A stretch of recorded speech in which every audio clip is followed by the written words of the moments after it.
again. I'm Nina Carter. This is the Olympia World Affairs Council.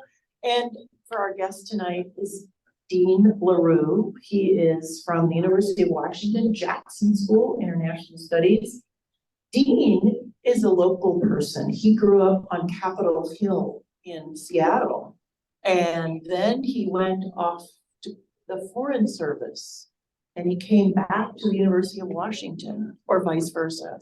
Kind of vice versa. One of each. One of each. He's lived in Europe many times. And he now is senior lecturer at the Jackson School. He has 2 wives and 2 kids? No, you have one wife. 2 kids, 2 dogs. One wife, 2 kids. You have to get the proportion right. Okay. Yeah.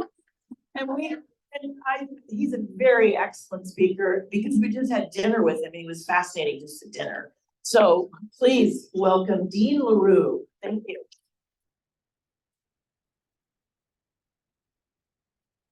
After an introduction like that, I'm pretty sure to disappoint. So I'll try to let you down slowly, though.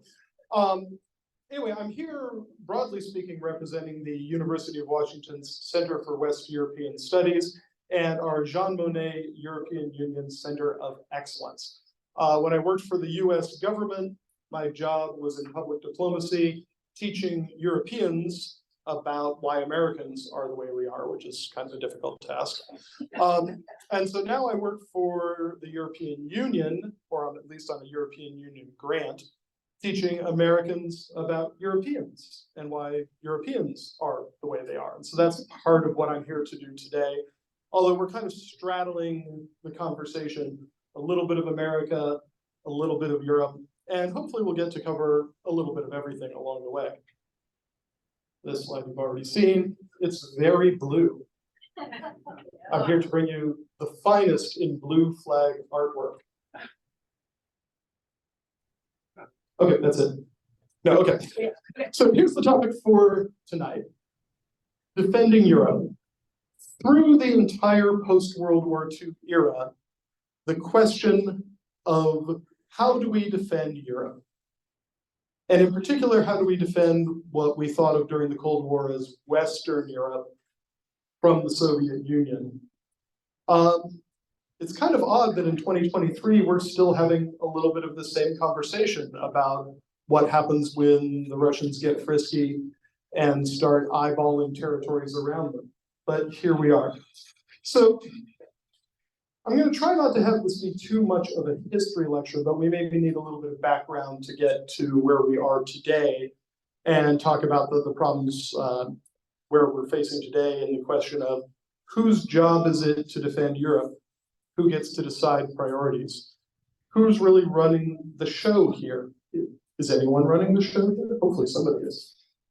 So this is our outline for tonight. We'll talk a little bit about the Cold War and NATO, the impact, the tremendous, can't be overstated impact of the fall of the Soviet Union. I'm not going to talk too much about the European Union as an institution, because that gets boring and technical really fast. But the question of the evolution of the European Union from just a purely economic entity into a much more overarching and large-scale political entity is going to be critical to our discussion. We're going to talk about America's commitment to Europe, which is the only thing on this sheet with a question mark next to it. America's commitment to Europe, question mark. And what might it mean for Europe to have an independent defense identity? Something not so tied up in American foreign and military policy. Is that possible? Is that desirable? What would that look like, and is it something we could reasonably get to? And then we'll wrap up with the sort of larger discussion of where developments in Ukraine over the last couple of years have left this conversation, which in some ways is in a more positive and revitalized space. And in other ways, it may actually be a little bit harder for Europe to move forward independently, given the direct and immediate threats that are faced. Does that sound like a plan for the evening? Is that more or less what you came for? Yes. Because I can talk about other stuff too. Okay, but the slides are set up for this. So just a little bit of background on NATO. It's one of these things we always hear, NATO, NATO, NATO, you've probably heard it all your life. But this question of sort of what it is and where it comes from and what it means, especially in the modern era, is worth a little bit of look. NATO is formed by the North Atlantic Treaty, which provides for collective defense of its members. An attack against one is an attack against all. And all members are committed to do their utmost to defend a member attacked by an outsider third party. Right now, there are 31 member states in NATO. Presumably, assuming Turkey, one of the existing member states, eventually gives up their objections to Sweden joining, we'll be at 32. The assumption was we would be there now, but Turkey doesn't seem like they're moving very quickly. So 31 with one pending. What's really critical about NATO, what's truly different when we talk about European organizations, is that 2 NATO members are in North America, right? Obviously the United States. Audience question, what's the other one? Canada. Very good, okay. I tried to start off with the easy questions. They'll get more complicated as time goes on. 3 NATO members are nuclear powers: the United States, the United Kingdom, and France. Those 3 are also UN Security Council permanent members. 10 NATO members are former Warsaw Pact states. And that's a fascinating change for an organization that grew up to defend. It actually kind of worked the other way around. NATO was first and then the Warsaw Pact came, but what NATO spent most of its life doing was preparing to defend against a Warsaw Pact invasion towards the West. And now 10 Warsaw Pact members are NATO, full, committed, obligated to the defense of the others, NATO members. I mean, there's a story there. It's not really our story for tonight, but it's a fascinating one. I will note for those of you who are historians, we're going to be going through a lot of this very quickly. And I'll be doing a terrible disservice to the details of many of these pieces of history. Most of these topics could be a semester-long college course by themselves, and instead I'm going to cover them in 1 or 2 minutes. And that's the necessary flow for the conversation we're having tonight. And so just rest assured, I'm very aware that it's more complicated than that. And when we simplify things and streamline the conversation, it's more complicated than that. It's always more complicated than that, but we just don't have time to get into the details tonight. 4 NATO members are former Yugoslav republics. And we'll talk briefly about the Yugoslav wars in a few minutes and the tremendous impact that that period of time had on NATO's development, particularly from being an internal defensive alliance towards being an outward-oriented humanitarian peacekeeping and in some cases peacemaking organization. If I ended up, I don't have a PhD, my master's is in policy studies, but if I did end up writing a dissertation, it would probably be major international agreements scuttled by the French. And so after signing up for NATO and being a founding member of NATO, France kind of pulled out of the military side of NATO while staying in the political side. It's a complicated story that, again, could be a semester-long course on its own. But I just want you to know that historically, when you think about France in NATO, they're a special case and they're just different from everyone else. So when we're listing off NATO basics, they have to be there. Today, right here as we sit, NATO represents about 55% of global military spending. The size and scope of this alliance and the military combat power that it represents is hard to overstate on a global scale. NATO represents about 3.5 million military personnel across all 31 members. And it's just worth noting that the 75th anniversary is coming up quickly. If you want to celebrate NATO, you've got a few more months to plan your party. I love maps. I love maps more than just about anything. And so you will see lots and lots of maps tonight. This is just a lovely little map showing current NATO members.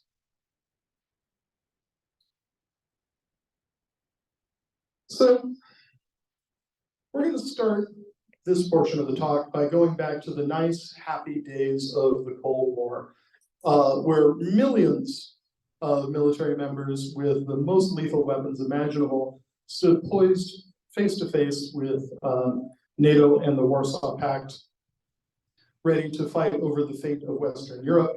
And if it didn't go well, there were chemical, nuclear, and biological weapons to sort of help things along. While this was a very tense and difficult time, right, it was clear. Everyone understood what was happening, and it was in particular clear that the centerpiece of American foreign policy was its commitment to, dedication to, and vast investment in defending Western Europe. NATO, to a certain extent, was the core of American foreign policy. Huge numbers of troops. Were any of you stationed in Western Europe? Is the member of US military? Anyone? Surprising, okay. We see a time here where the stakes were clear, the commitment was clear, the participation was clear, and the investment in NATO by all members of the organization was tremendously straightforward. This is one of my all-time favorite quotes. This is one of those times when somebody said the quiet part out loud, right? So this is from the first NATO Secretary General, and he described the purpose of NATO as to keep the Soviet Union out militarily, the Americans in politically, and the Germans down, right? The idea that by tying Germany very tightly into this military alliance, really kind of bound up in particular with the United States and the UK, and to a lesser extent France, that Germany wouldn't have an opportunity to have a resurgence of the forces, the political forces that brought the Second World War about.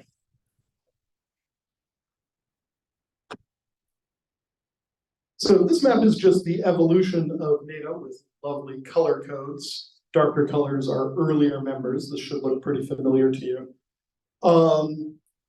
The dark blue, obviously, is the first batch of members, moving onwards towards the medium blue, later additions. And then we have this kind of challenging swath of green here. After the fall of the Soviet Union, a very clear decision was made, and we'll talk about this in a European Union context in a minute, to bring these countries fully into NATO. This had risks. These countries were not prepared militarily, economically, and in many cases in terms of government structure to become full participating members of NATO yet.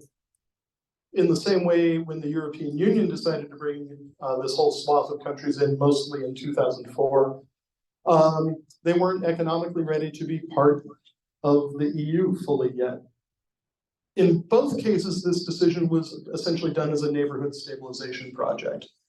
The option was to leave them out, and nobody was quite clear what would happen. Would they go their own way? Would they become failed states? Would they slide back towards Russia and their habitual links towards the former Soviet Union? We don't need to get into it today, but there's actually a really interesting study in which all of the fuel pipelines, trains, railways, roads run east from the former Warsaw Pact states. All of the infrastructure development pointed towards what's today Russia, right? There's, for obvious reasons, no links across the Iron Curtain. And so one of the concerns was with infrastructure pointing towards Russia, if they weren't brought in fully, aggressively, and early, would there be sort of a recidivism away from the West? So this was a huge and somewhat painful investment and politically dangerous, right? Moving NATO's border right up against Russia itself. Russia then, and still now, perceives that as a very aggressive act. It turned NATO from something that had some cushion and some distance into a threat right here, or a perceived threat. So I promised you sort of the tale of two institutions here, right? And we've talked a fair bit about NATO. The European Union, or what is today the European Union, is really a different story. It started with 6 countries as an economic union, a free trade area or a trade union, mostly an attempt to harmonize agricultural tariffs. But part of the treaty that established the European Union, or its predecessor organizations of the European Economic Community, and later the European Communities, called for an ever closer union. An ever closer union. And part of the idea of the EU was that member states would hand over sovereignty, hand over little bits of control to this overarching organization to regulate, handle, or manage different areas of the economy. So if the member nations could come together and reach consensus, most decision-making in the EU is done by 100% unanimous agreement, true consensus, rather than supermajority or other voting. If all the members could come together and agree on fisheries regulation, then they would come together on fisheries. If they could agree on fruit subsidy regulation, they would move together on that. This is a very slow process, right? If you need to order a pizza between 4 people with unanimous agreement, right? And that's in one language. And you all probably mostly agree on what should be on a pizza, maybe not pineapple, right? Anchovies. Imagine trying to come to agreement on these incredibly detailed, fundamental governmental and regulatory matters requiring complete consensus at every step. But it turns out that this idea, sometimes people call it the European experiment, it's kind of a parallel to the idea of the American democratic experiment. It's very powerful. By moving in small steps in terms of depth of integration, and then occasionally, as we see here in the map, adding new member countries, and going from 6 to 9 to 12 to 15 to 25, and then 27, and then 28. And in a little incident a couple of years ago, we're not going to talk about much today, back down to 27. The EU has become an incredibly powerful force in the world. The EU represents 500 million people. It represents about $20 trillion a year in GDP. It's only 5 or 6% of the global population, but nearly 20% of global GDP comes out of the EU. It's a huge and powerful force, right? And moving off the moving map, blue are current members, green are members negotiating, lighter green is candidate. And there's a special case that we could talk about, again, all semester long, which is why Turkey is red. And the short answer is they've had their membership frozen for several years, or their membership candidacy frozen because of their human rights issues, and it doesn't seem likely to be fixed anytime soon. This slide is terrible. You can't read it, and that's fine. Horizontally, what it shows is progress of the European institutions over time. The vertical lines are different treaties. Every few years, the EU updates their treaties. What I want you to take away, and even the people in the back can see this part, is that's kind of a messy batch of different colors and different size lines over here in the early times. And then when we reach 2007, the EU turns into one solid block of purple. All of these different responsibilities and areas of interest and institutions that formed the European Economic Community, the European communities, the common foreign and security policy, all these other pieces of what would become the EU turn into one single monolithic institution. And that's a huge change. Before that, and it's not really that happened one day, although by treaty it did, functionally that was largely true a few years before. So we draw the line in 2009, legally, in fact, from about 2000 onward, that's more or less what's happening with the EU. But when this was mostly an economic institution, when the European Coal and Steel Community and the European Atomic Energy Community and the Schengen organization, which does borders and essentially visa-less travel for humans and goods across borders, and European political cooperation. And this thing down at the bottom is the Western European Union, which is theoretically the defense organization for the European Union. They're all relatively separate. And then they become one thing. What does that mean in terms of the EU's responsibility? Is the EU now the government for Europe? Question mark. The short answer is not really. This is very intentionally something less than a United States of Europe. They're trying for something more than a free trade area, but less than a unified federal government. And so far that's actually going pretty well. They're doing a good job of it. But if they were a unified United States of Europe government, it would be very, very clear that one of their jobs was defense, right? That's one of the fundamental jobs of a government. But as a sort of over-evolved economic community, trade union, free trade area with aspirations of greatness, is defense part of your job? And it's unclear. It's particularly unclear in the context of NATO. The defense of Europe through the entire Cold War, this is kind of the premise of our talk, was NATO. That's where European defense came from.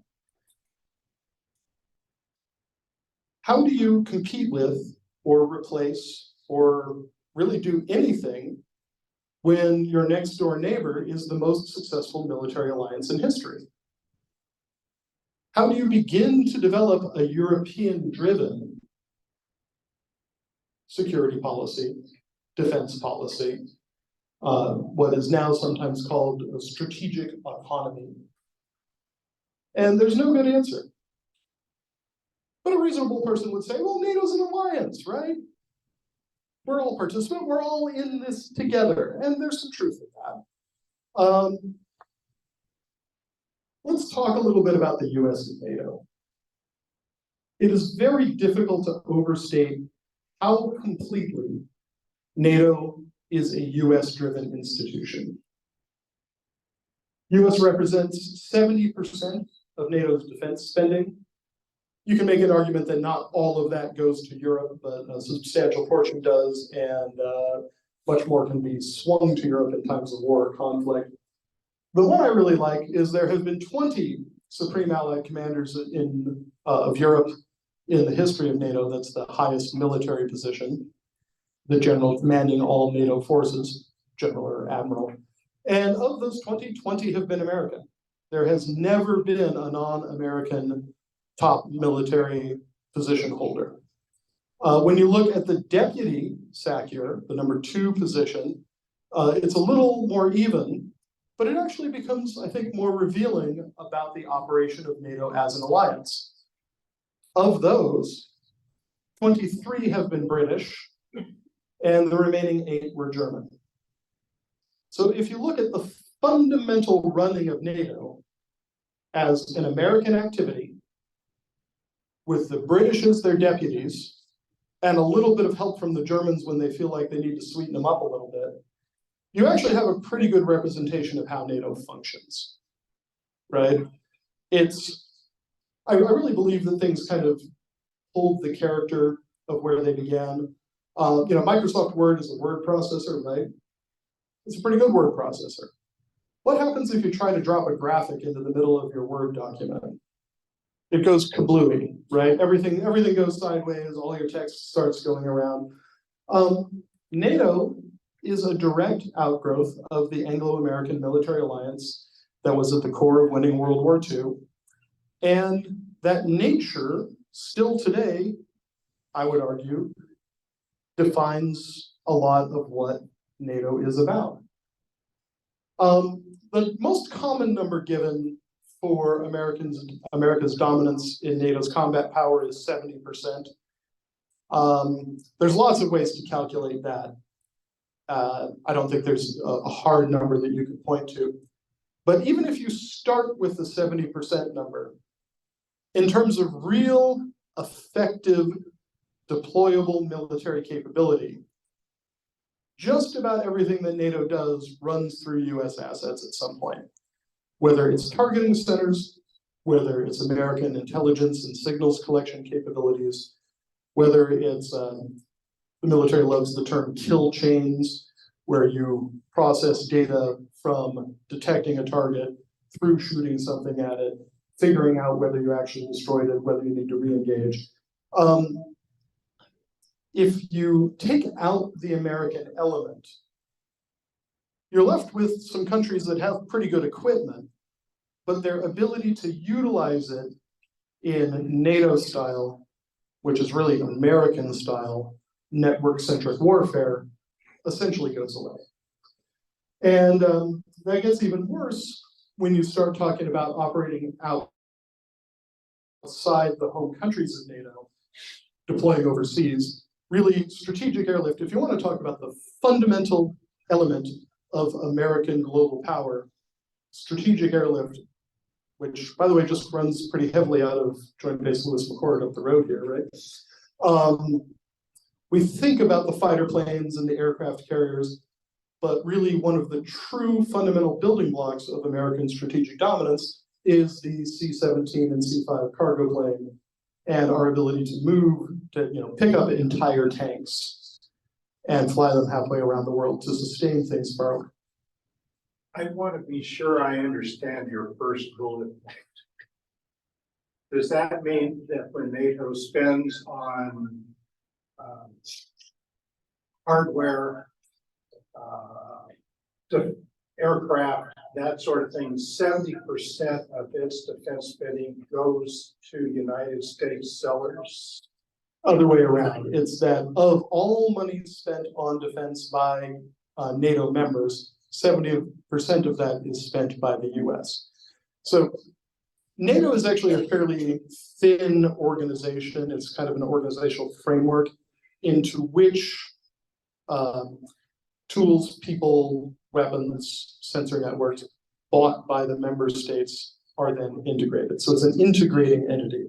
NATO itself has very few assets that it directly controls. Nearly everything that NATO has comes from member states and is owned and run by member states and their militaries.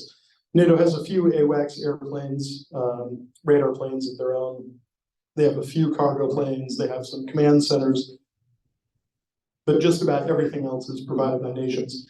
And of all NATO military spending, which includes not just hardware, but also benefits for troops, sort of everything that's labeled under defense, the US spends about 70% of the total. How about relative to GDP? That's a little bit of a complex question. NATO has a 2% GDP target rate to spend on defense, and right now 3 or 4, I haven't looked in a few months, members meet that goal. The US is one of them with about 3.5%. The others are nations that are in relatively risky spots like Poland. Most NATO members are below the 2% threshold. There's a whole conversation about whether that's a meaningful measure that we don't need to get into today. It's more complicated than that, but that's a common measure.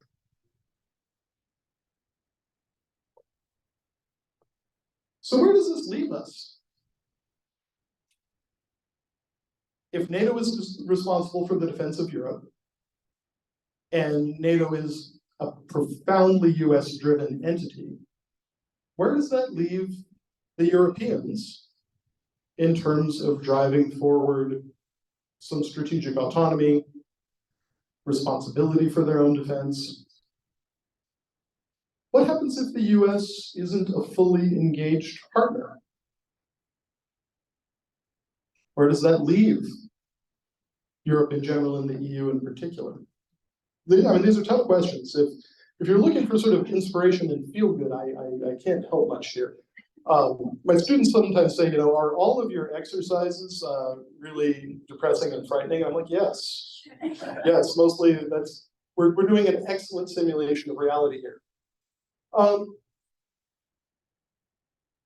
After the fall of the Soviet Union, and with the expansion of the EU growing and pending, at this point they hadn't actually added the 12 former Eastern Bloc states yet, the conversation about European defense identity became a front-running item. And the US, Madeleine Albright, as Secretary of State, laid out what's become known as the 3 Ds for the relationship between European security and NATO. She said there should be no duplication, that Europe shouldn't duplicate anything that NATO is already doing well. She also said there should be no decoupling, no separating of the European defense project from the US and NATO. And then finally, that the EU should not discriminate against non-EU members of NATO as part of that process. And this got almost instantly sort of taken up and became gospel, that these just were things that shouldn't be done. It was a tremendous diplomatic success for the US. But how could you possibly move forward in any meaningful way on an individual or separate defense or defense policy while adhering to these guidelines? So here's part of the problem. The US is very much of two minds. We would very much like our European partners to pick up the slack and become more focused and more capable in their own defense so that they don't have to be part of the US strategic umbrella. But we'd also like them to pretty much do what we tell them and follow our suggestions. That kind of strategic supremacy and strategic guidance has been the norm for the last 70 plus years. And we're not real eager to give that up. So we kind of work back and forth here. We really want them to pick up the pace and get better while still not really developing autonomy. And this is a great example of that kind of push-pull. And nobody's wrong here, right? I'm not suggesting that the US or Madeleine Albright was wrong for suggesting those things. That's very much in the US interest. What's interesting to me is how thoroughly and completely the Europeans just agreed that this is what we should do. There should be no duplication. Great, done. It's an interesting question. In 1992, the EU sat down and laid out what are known now as the Petersburg tasks. These are appropriate items for the European Union or its predecessor organizations at that time to be working on in the defense space. And they laid out humanitarian and rescue tasks. That's straightforward. Those are things European militaries can do on their own. Peacekeeping tasks. And then this last one gets really interesting. Crisis management, including peacemaking tasks. Are you all clear about the difference between peacekeeping and peacemaking? In general, peacekeeping is a consensual activity where usually two, sometimes more combating parties have reached a ceasefire.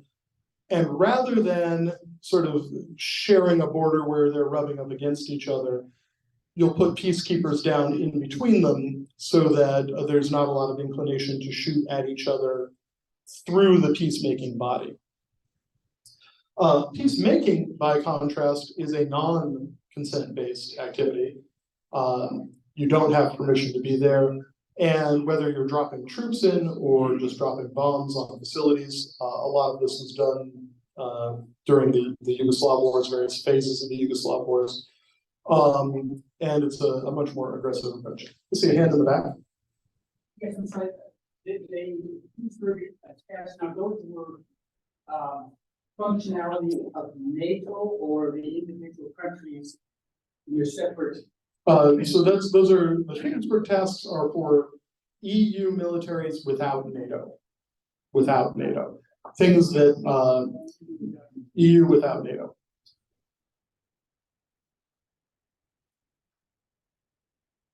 So during the Yugoslav breakdown period, which is really 1991 to 2001, everything changed.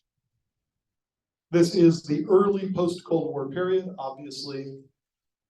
NATO had always been a defensive alliance, I mentioned this earlier.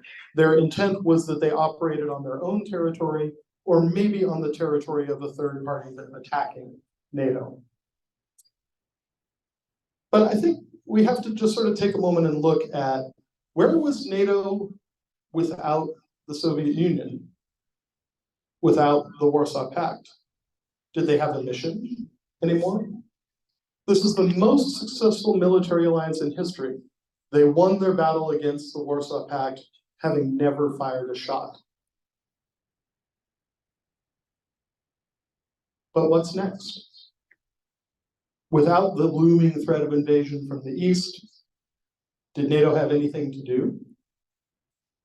And one of the things that became very clear was that NATO needed to change its charter to allow what's called out-of-area operations, allowing it to function outside the territory of its member nations.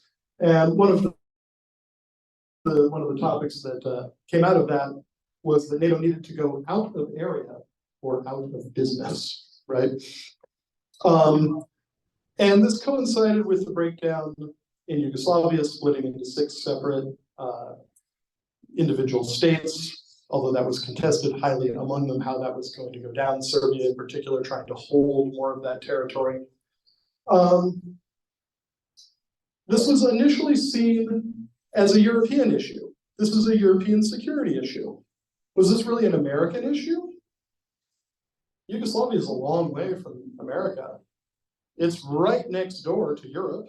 I mean, it's right there. It's about a 5-hour drive from Munich to Slovenia, right?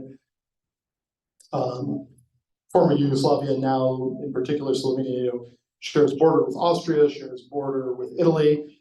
It's right there.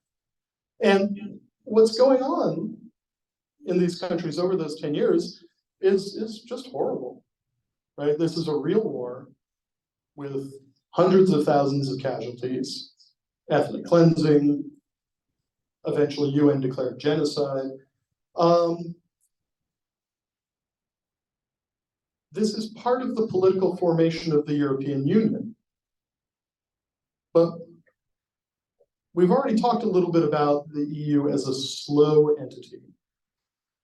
We've talked about it as a consensus-based entity.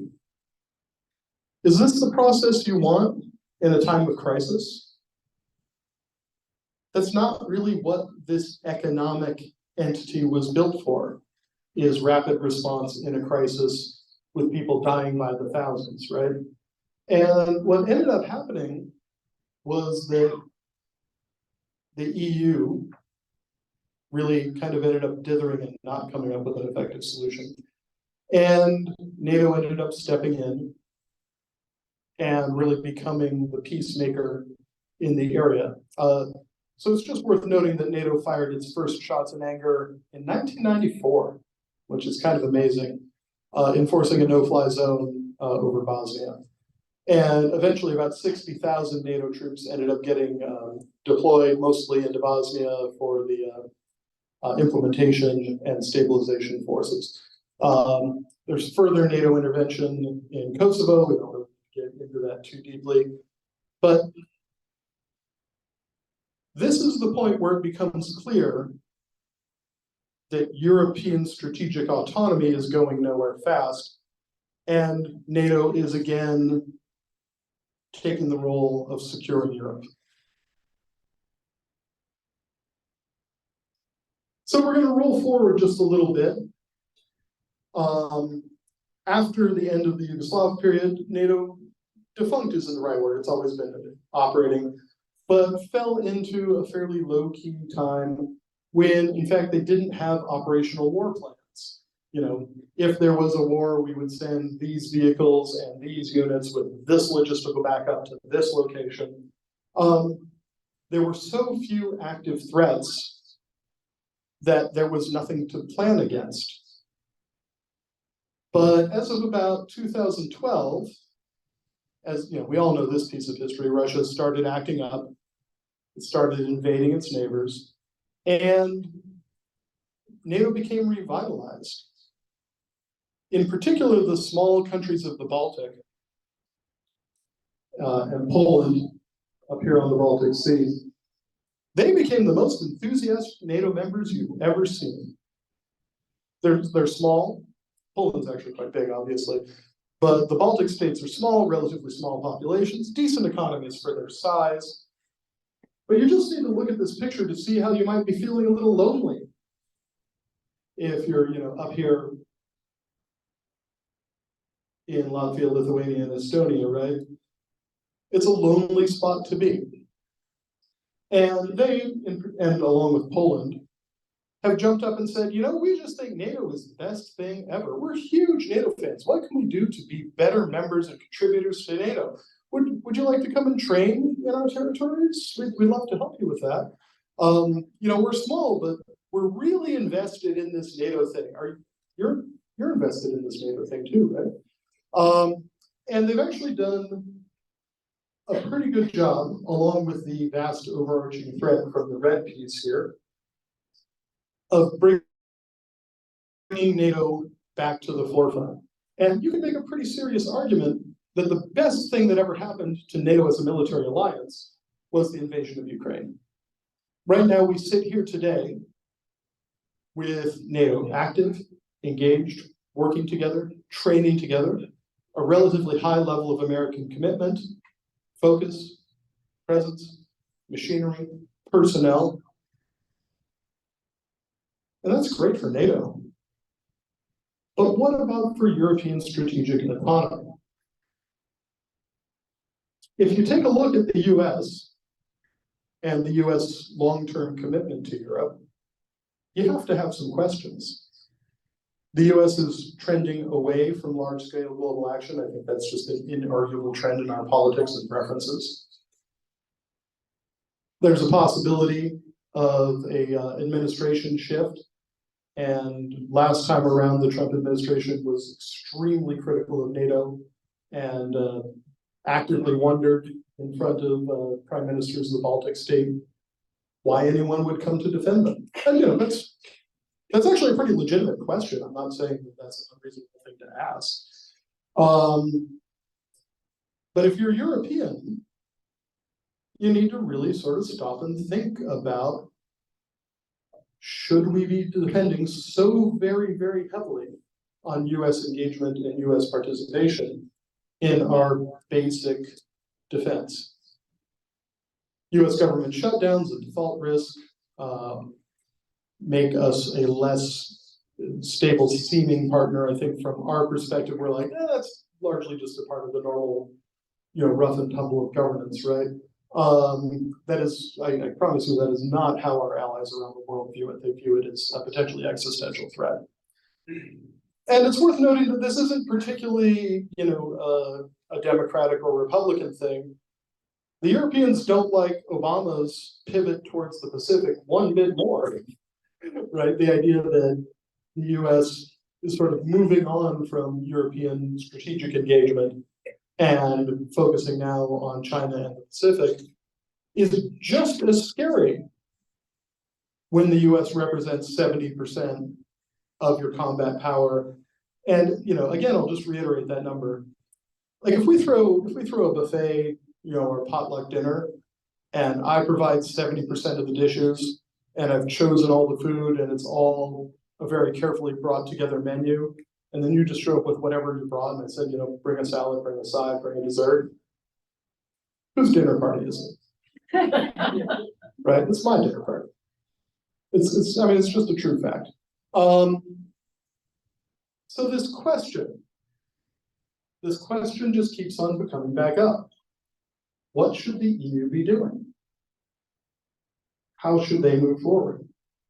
Should they attempt to set up something like NATO, parallel to NATO, without the US?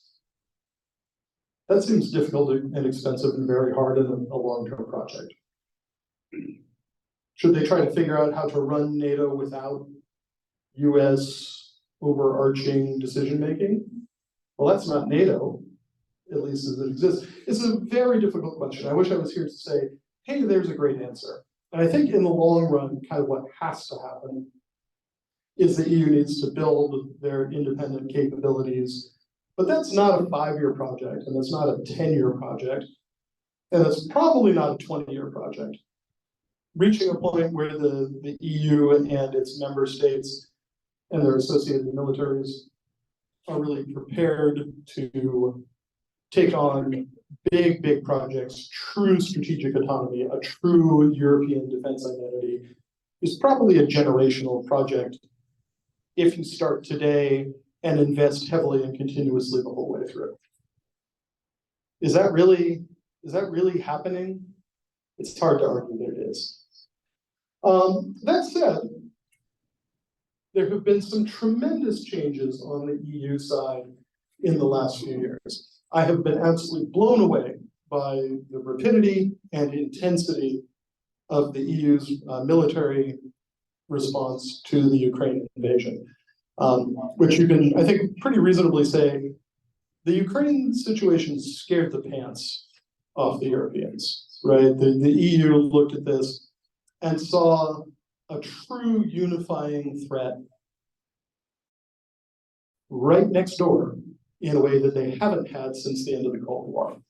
And the EU has really stepped up, $89 billion worth, although they measure in euros, of course, $89 billion worth of aid. That includes about $43 billion in humanitarian assistance. Something that I think isn't reported here enough is that the EU has taken in about 8 million Ukrainian arrivals, mostly elderly women and children. Something like 20% of all children in Ukraine, or Ukrainian children, are now living in EU member states. About 4 million have really registered to stay. The number of arrivals and the numbers who are staying, there's a lot of back and forth traffic across the border, so you have to be careful when you see arrivals numbers versus those that have really registered. But 4 million have registered for temporary protection in the EU, which gives them the right to stay for up to 3 years, and the right to work while they're there, which is actually kind of amazing. Almost nobody gives that much leeway to refugee arrivals in this number. And the one that really shocked me was direct EU funding, not through its member states, but from the organization itself for lethal aid, about $6 billion worth to spend on air defense, missiles, tanks, ammunition, fighter jets, really directly from the EU rather than routed through one of its member states. That surprised me tremendously. So where does this leave us? We've got NATO, US-centered, but vital, active, and powerful. We have this idea that the European Union has some kind of defense opportunity gap. You could use a lot of different words there, that they haven't quite figured out the answer to. And we have this immediate problem of Russia and the Ukraine fight on the border. But you'll notice that all the maps we've looked at have been really carefully zoomed in on kind of the core of Europe and EU. When you pull out just a little bit, you start to see a whole lot of other potential problems in their neighborhood, right? The Middle East, Central Asia, North Africa, right? The sub-Saharan region. Let's not forget Russia. Let's not forget Iran. The list of strategic problems, threats, and opportunities, ranging from food security, water security, energy security, migration, failed states. I think we've probably got 3, maybe 4 failed or near failed states on this map. Libya's kind of climbing up from that. Oman and Yemen are a mess. Syria's not really a failed state. Anyway, there's a lot of complexity in the immediate neighborhood there.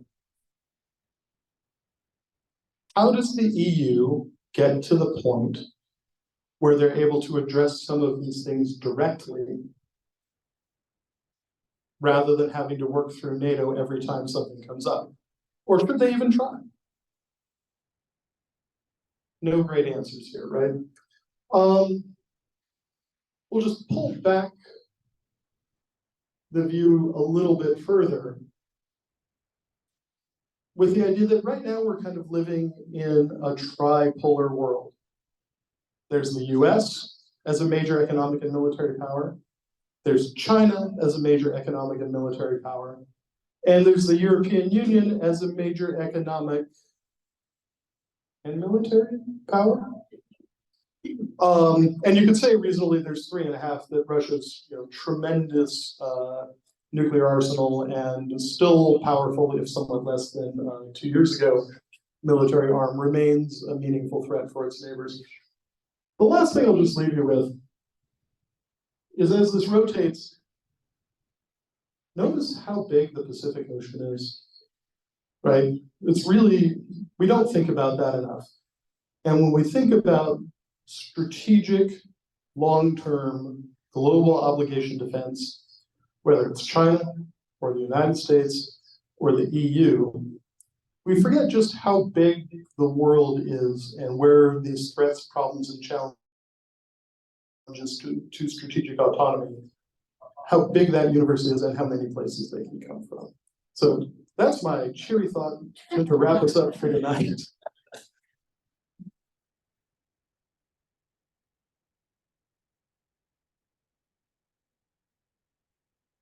Thank you. Thank you. Thank you.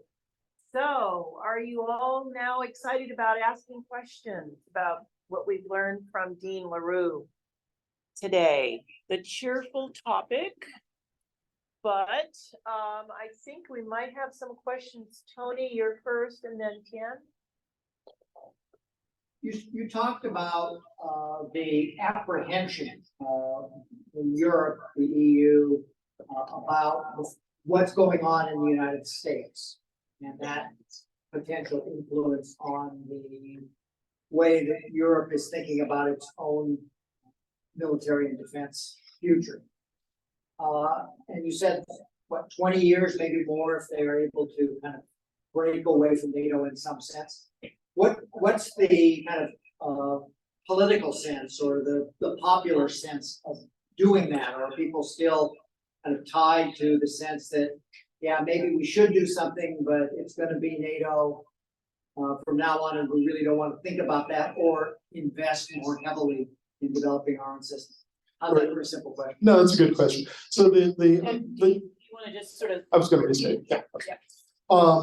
So the question is, what is the political sense in Europe about this question of breaking away, or whatever words we want to use there, relative to NATO? And I think the short answer is that most people in Europe don't think about it much.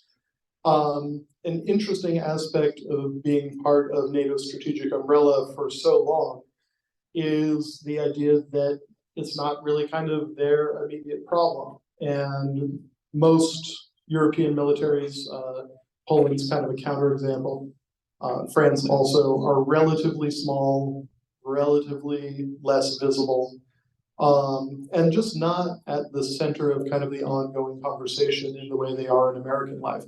Go back here. Notable exceptions are countries that are super isolated, right? If you want to take a look at the Baltic states, you want to take a look at Poland, Romania's kind of on the border here. Finland's got this massive long border. They've always worried about defense in a fairly significant way and taken up a citizen defense approach, much like the Swiss, ready to defend themselves fully. So there are exceptions, but by and large, I think your average European citizen has very little interest in this kind of larger discussion and the support, political will and costs that coming up with something that would create more strategic autonomy would demand. Thanks for such a clear talk. My question is about Turkey. So, like you mentioned, Turkey is perpetually pro the negotiations. Turkey has somewhat of an independent foreign policy and much stronger ties to Russia and China than most other nations or NATO nations. So, to what extent do you consider NATO to be held hostage by Turkey? And what do you think is the future of Turkey in the alliance? Yeah, so the question is where's Turkey's place in the modern NATO alliance? And that's a really challenging topic, and it's one that planners here are struggling with. Turkey's definitely taken a more independent pathway, as you suggest, buying Russian air defense systems after they were unable to get NATO to offer them Patriot missile defense. And they lost access to the F-35 stealth fighter because I was about to say NATO, but really the US said that it was unacceptable to have both Russian air defense systems and our most modern fighter operated by the same people so that they could practice against each other daily. That was deemed an unacceptable security risk, I think correctly. So here's the problem. Turkey has been the linchpin of NATO's southern tier defense and presence for 75 years, or 70 years since they actually joined. They have been, for most of that time, a very good partner and a super important bridge to the rest of the Middle East and Central Asia.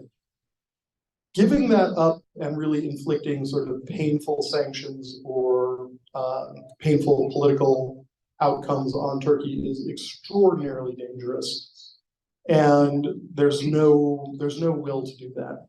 I think the idea is to sort of kind of keep them in a middle space indefinitely, in the hopes that something will change and allow forward motion. That's not a real productive policy, but bringing Turkey, for example, fully into the EU as a not fully compliant member isn't really a realistic option. Cutting them off isn't really a realistic option. And so this kind of middle path, I think, is likely to continue for a while. Turkey's sort of special place in all of this, again, would make a very good semester-long class. Something we're not even talking about at this moment is that Turkey has, 1.5 million refugees and migrants, mostly from Syria, but also from areas further east, that it's holding in its territory as part of an agreement with the European Union. And at any time can stop doing that and essentially send another 1 million or so migrants west into Europe. And that's a very powerful, not just political, but functional threat. So the desire to keep things relatively sweet with Turkey is very powerful. Good. Yeah, in terms of climate change, particularly in those countries that are south of Europe, as they become more and more unlivable as climate change proceeds, is NATO in any way thinking about how to deal with the what you could imagine be a huge refugee situation going north.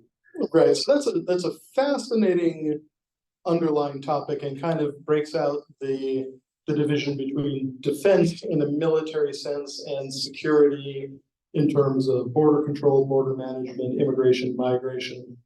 And NATO as a defense entity really thinks about third-party attacks rather than border security. The EU has its own border agency called Frontex that worries more about that. So the short answer is yes, NATO does think about that. They've conducted studies. They've talked about how to conduct military operations with changing climate, how climate change acts might affect access to strategic materials, and how military forces might try to operate in a universe where there's tremendous migrant flow. So they've thought about that, but they don't really think it's their problem to fix. It's more in the sense of operating under those conditions. The EU spends a tremendous amount of time thinking about managing migrant flow and the idea of a pull of their attractive economic and social systems, managing the pull from much of Africa, from much of Central Asia. And they're working really hard on trying to both create a better system for structured migration and one that shuts down unstructured migration, unplanned migration. But those are very, very difficult topics and probably beyond the EU's capacity to solve. Their best hope is probably to mitigate, manage, or reduce the impact of that rather than make it go away. Couldn't it eventually become military though? In theory, yes, but again, this sort of division between structured military action of military units fighting each other rather than a security issue where you have one partner with overwhelming capability. It's certainly not a peer conflict, much more like what we've seen in terms of counterinsurgency and some of these larger questions of nation building. So I won't say that's impossible, but that seems like a less likely direction. I see another hand all the way back. You mentioned the Baltics and Poland especially being big advocates for more active amounts of NATO, and NATO wasn't mentioned specifically. I know Poland right now is really ramping up its military spending by even fifth generation fighters from the US. Is that having any serious impact so far in NATO's military capabilities? How it's distributed Poland for ramping up its defenses, kind of in its efforts to avoid a repeat of World War II with Russia doing its thing? So absolutely. The question is, as Poland ramps up its efforts and buys a lot of high-end military equipment and really is trying to become kind of a militarily hard nut to crack, is that changing the larger discussion in NATO? Is that a good summary? And yeah, the answer is absolutely. I think Poland, in a lot of senses, while a political challenge inside the EU in other ways, in a NATO context, their very aggressive armament plan, their incredible level of spending, they'll probably over the next 5 years increase their effective combat power by more than 50%. They'll have almost as many multiple launch rocket systems or HIMARS systems as the US Army. They're buying into that technology extremely heavily after seeing how well it's performed in Ukraine. And whether it's just setting an example, or if you like to use the word shaming some other European powers, they're definitely showing what can be done with a political will. And I think they're both legitimately changing the calculus for themselves. They're providing a whole lot of incentive for NATO and the US to station more troops there with the idea that they're actually in a pretty secure location rather than kind of out on a limb in danger. And so I think they're very effectively changing the underlying calculus. Will it be enough to move the needle for NATO as a whole? That's still to be determined. But it's a very powerful set of acts by a single nation with a committed will. Here in the. With respect to your messy treaty chart, does, at what point did the euro as a denomination come into play, and how does that affect your messy chart? Gotcha. So the question is about the euro and when the euro came into play. The euro came into being as a physical currency in 2004, heavily used by, or used exclusively by, the nations that decided to move over to it.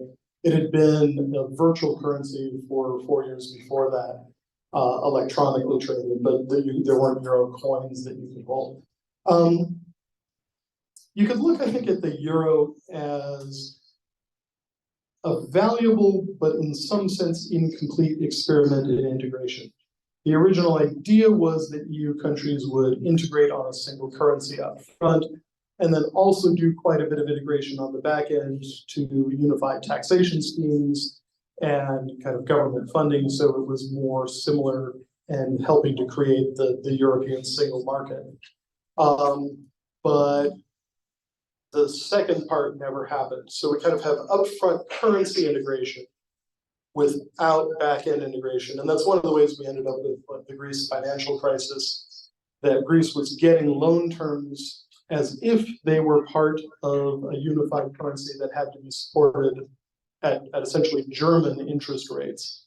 And, you know, Germans are great savers. They really do a good job of managing their money.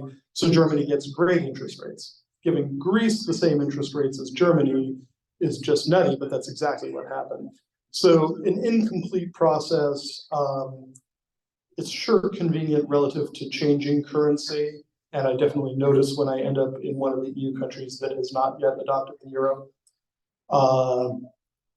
But it's not really either the engine of further integration or a problem. It's just kind of hanging out there. So basically a good thing, not the game changer that it was thought it was going to be at the time. I have an internet question. Internet question. Internet, Zoom question, and then here.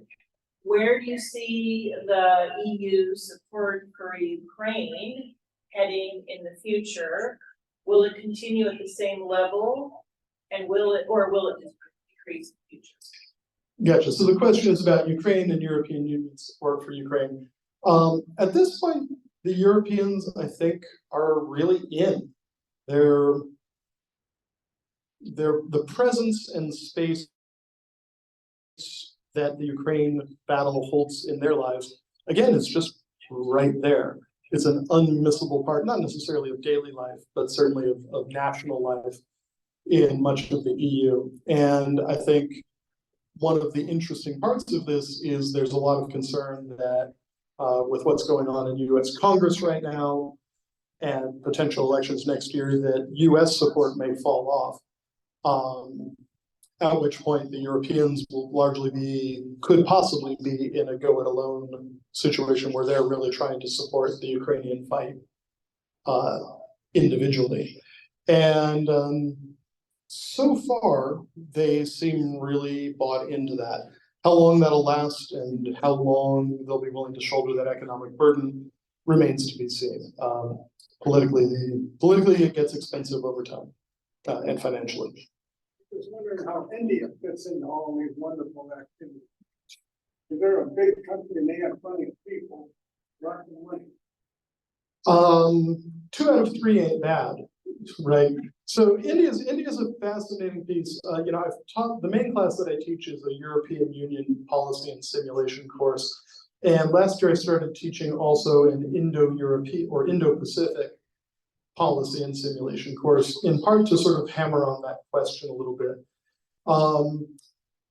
Technically, according to the demographers, India last year passed China in terms of population as our most populous country in the world, just by about 50,000 or so.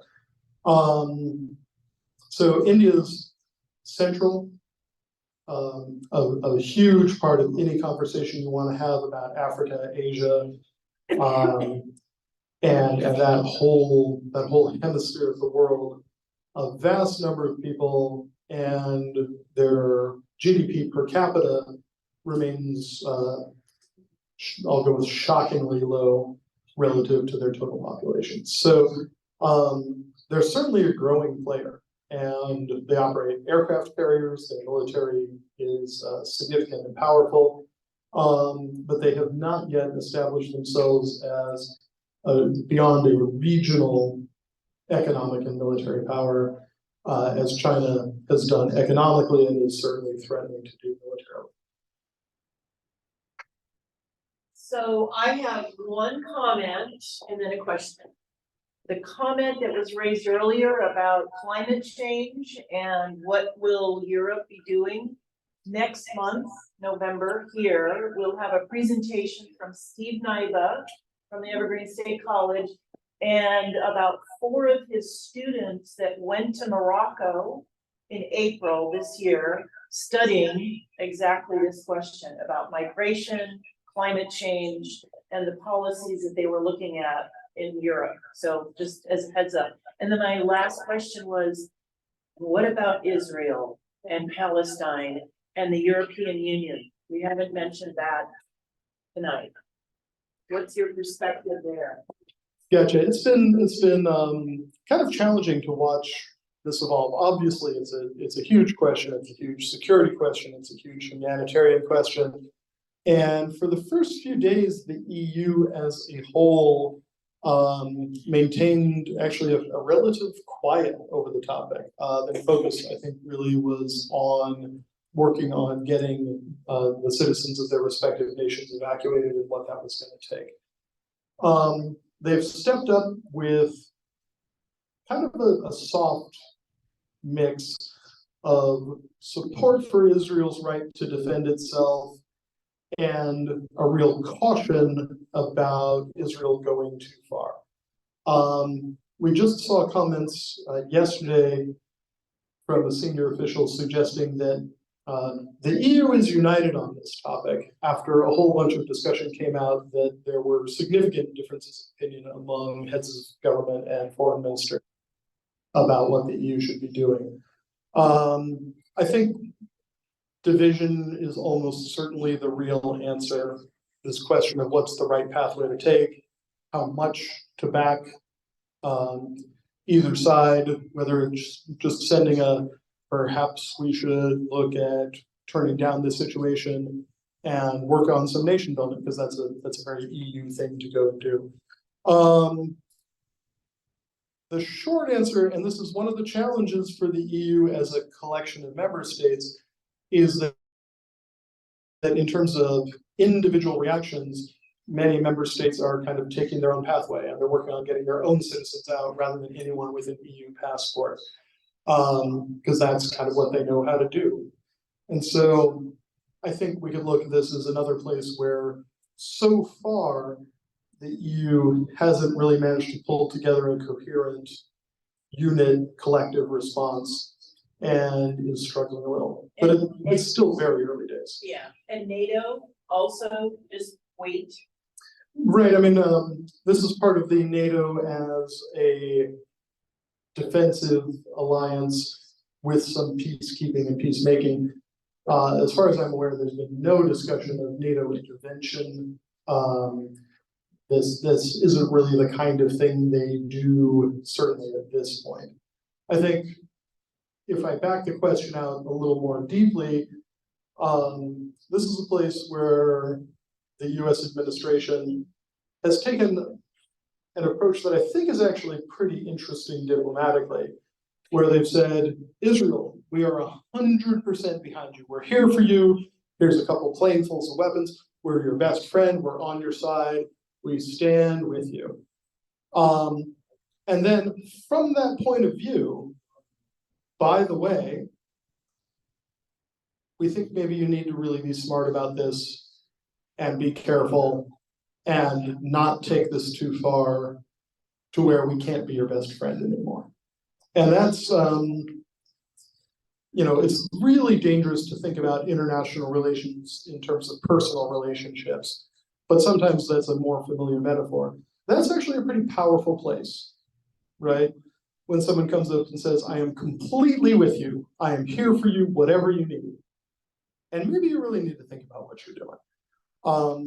Whether that will be a successful diplomatic approach, whether there's even anything that could be considered successful in what's just a 360 degrees awful situation remains to be seen. But I think in terms of reaching a place where Israel is interested in listening, the US has done a surprisingly good job of staying someone that they're willing to listen to.